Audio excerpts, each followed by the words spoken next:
Deux disciples, après avoir entendu l'étonnante nouvelle de la résurrection du Seigneur, allaient à un village nommé Emmaüs. Et en chemin, ils s'entretenaient de ce qui s'était passé à Jérusalem. Comme ils parlaient du Seigneur, Jésus s'approcha, fit route avec eux. Mais ils ne purent le reconnaître. Ils l'avaient connu selon la chair, mais toute leur connaissance passée ne leur permit pas de découvrir son identité. Car maintenant, il était ressuscité d'entre les morts. En fait, il l'avait pris pour un étranger qui n'avait pas connaissance des événements récents survenus à Jérusalem. Il leur expliqua dans toutes les Écritures, en commençant par Moïse et tous les prophètes, ce qui le concernait. Cependant, aucune lumière ne se manifestait. N'est-ce pas étonnant que lorsqu'il leur interprétait dans les Écritures ce qui se rapportait à sa personne, ils ne pouvaient toujours pas le reconnaître. Ils entendaient bien les paroles qu'il prononçait. Ils le comprenaient et étaient remués intérieurement à tel point que leur cœur brûlait au-dedans d'eux. Cependant, ils ne savaient toujours pas qui était celui qui leur parlait. Oh, il y a une grande différence entre une compréhension intellectuelle de la parole de Dieu concernant son Fils et la révélation spirituelle de sa personne. Le jour était sur son déclin alors que les disciples parvenaient au village. Comme ils n'étaient pas désireux de se séparer de leurs compagnons de voyage, ils l'invitèrent à venir dans leur maison pour partager le repas du soir.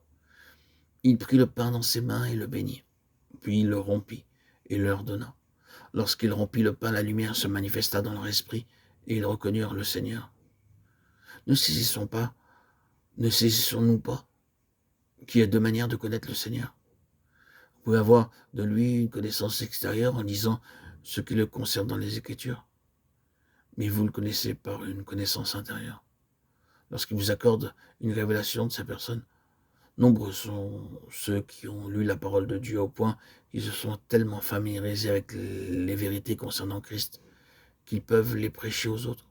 Cependant, il leur manque la connaissance intérieure de sa personne, cette connaissance qui procède d'une illumination de notre esprit. Par bonheur, il y en a qui ne le connaissent pas seulement intellectuellement, mais spirituellement, parce qu'il a ouvert les yeux de leur cœur. Peu après que Jésus fut ressuscité, 7 de ses disciples se rendirent sur la mer de Tibériade. Il y avait Pierre, Thomas, Nathanaël, Jacques et Jean. Deux autres disciples faisaient partie de ce groupe, comme nous le voyons dans le récit de l'évangile de Jean. Pierre, s'étant tourné vers les 6 autres, leur dit « Je vais pêcher ». Les autres alors l'accompagnèrent, et voici qu'une chose étonnante arriva. Ces hommes, qui étaient des pêcheurs expérimentés avant leur rencontre avec le Seigneur, n'arrivaient plus à prendre un seul poisson maintenant. Une autre chose encore plus surprenante se produisit. À l'aube, Jésus parut sur le rivage, et ils ne le reconnurent pas. Ah, leur faculté naturelle n'était d'aucune utilité pour pouvoir discerner le Seigneur ressuscité. Réfléchissons un peu à tout cela. Pierre, Jacques et Jean avaient été constamment ses compagnons, comment ces trois disciples particulièrement privilégiés, si proches dans l'intimité du Seigneur, n'ont-ils pu le reconnaître? Et que dire de Nathanaël? Tout au début, lorsque les premiers disciples commencèrent à suivre Jésus, il fut le premier à confesser que Jésus était le Fils de Dieu. Et qu'en était-il de Thomas? Comme il doutait de la réalité de la résurrection de Christ, lorsque les autres disciples l'ont proclamé, le Seigneur dissipa ses doutes, l'invitant à toucher la blessure à son côté. Cependant, lui non plus ne le reconnut pas sur le rivage.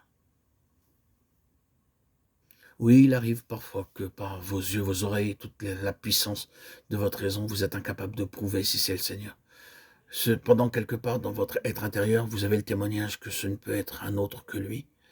Avec notre tête, nous pouvons analyser les faits au point de vouloir demander qui es-tu, mais parce que notre cœur nous rassure, la question n'est jamais formulée.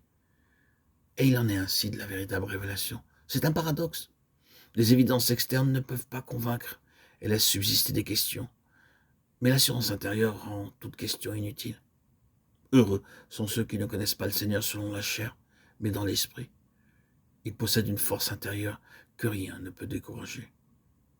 Frères et sœurs en Christ, bien-aimés, chers amis, que Dieu nous ouvre les yeux afin de pouvoir connaître son Fils de cette manière. Ne nous inquiétons de rien, ayons cette foi persistante, cette espérance de voir le Seigneur. Si spirituellement notre cœur est disponible, Dieu nous ouvrira les yeux pour vivre sa présence et jouir de sa lumière dans notre esprit. Et c'est ainsi que nous pouvons reconnaître le Seigneur, même invisible. Sa présence puissante, par notre foi forte, se révèle à nous. Par son esprit en nous, il nous fait vivre sa vie puissante, généreuse,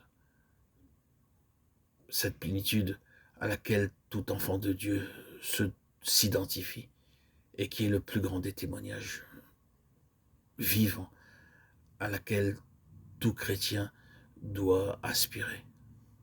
Vivre Christ, une relation vivante, un cœur à cœur, et non intellectuelle. Voilà la vocation de tout chrétien. Voilà la réussite qui est accordée à tout chrétien. Vivre une relation vivante, comme je la vis aujourd'hui encore, depuis mon baptême, le 26 septembre 2019. Cette vie forte, harmonieuse, équilibrée, qui m'a guéri de ma bipolarité qui a duré plus de 34 ans. Cette vie puissante, cette vie invisible en moi, qui m'a révélé Dieu, qui m'a révélé ce qu'est être en pleine santé, équilibré, joyeux, dans un dynamisme que je ne connaissais pas. 34 ans sous terre, dans l'ombre la plus totale, sans voir la lumière de cette vie vivante, ce soleil vivant de justice, sans aucune ombre, révélé à mes yeux, de manière invisible mais si puissante que sa présence peut m'être révélée aujourd'hui, même par mes yeux qui ne sont pas spirituels. Je crois à cela. Dieu peut se révéler à la chair la plus mortelle si la foi et la puissance de Dieu est là. Notre identité en Christ peut nous faire des miracles. L'étranger que nous étions à Christ devient alors son ami, son confident, sa force invisible, sa puissance. Ce bonheur de connaître Christ spirituellement de manière puissante est un cadeau, un privilège, un pain, une nourriture rafraîchissante. Merci Seigneur de me désaltérer quotidiennement par ta puissance, présence en moi. Gloire à Dieu au plus haut des cieux. Et paix sur la terre aux hommes qu'il aime. À toi Seigneur, tout honneur, toute gloire pour les siècles des siècles. Alléluia. Alléluia. Loué soit son très saint nom.